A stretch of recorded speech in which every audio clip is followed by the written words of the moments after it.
This is lesson 3 on the ever-changing earth, so year 10, and again I can remind you to make sure that the booklet is numbered because I forgot to do that before I sent it out, and look back at lesson 1 just at the start and then explain how you number your pages. Why the atmosphere changed then, that's what we're going to look at today, pages 13 to 19. So where did all the carbon dioxide go?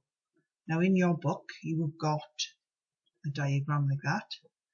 On the one side here you've got how coal is formed. So you've got some plants here, squashed, heated together over millions of years, and eventually you get coal. And the carbon dioxide was also taken in by plants for photosynthesis. It also got dissolved in the seas and oceans, and you can see some seashells there, that these animals use the carbon dioxide that's dissolved in the water to form their seashells. And when they die, they sink to the bottom, get squashed and become a rock called sedimentary rock. And if you look at sedimentary rock on coastal areas, you will see that it contains shells of these sea creatures.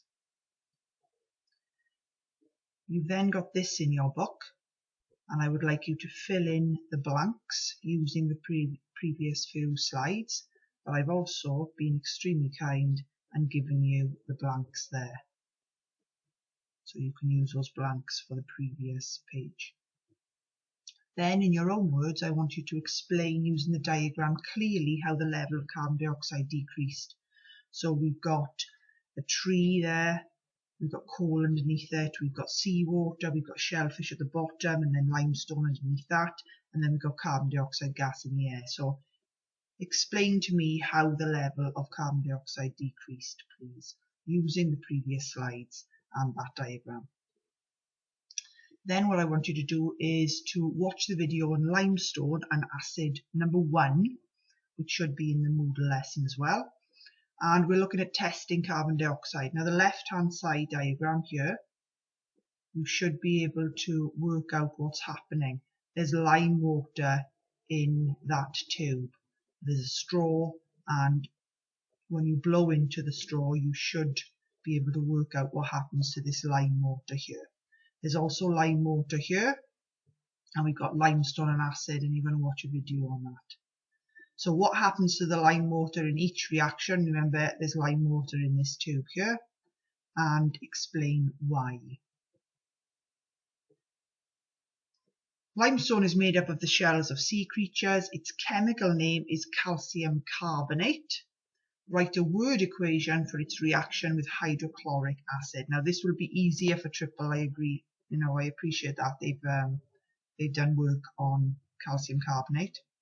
But what you need to remember is whenever you add any metal carbonate there to an acid, you make a salt, carbon dioxide and water.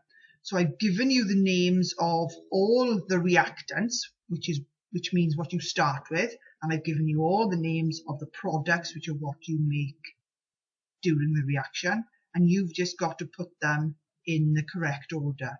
So a metal carbonate, try and find a metal carbonate out of these words. Find an acid out of these words, so those go on the left hand side. Then you've got carbon dioxide and water, so you find your carbon dioxide and water, and what you should be left with is the name of a salt. And if I give you a clue, a salt name will end with ide, I-D-E.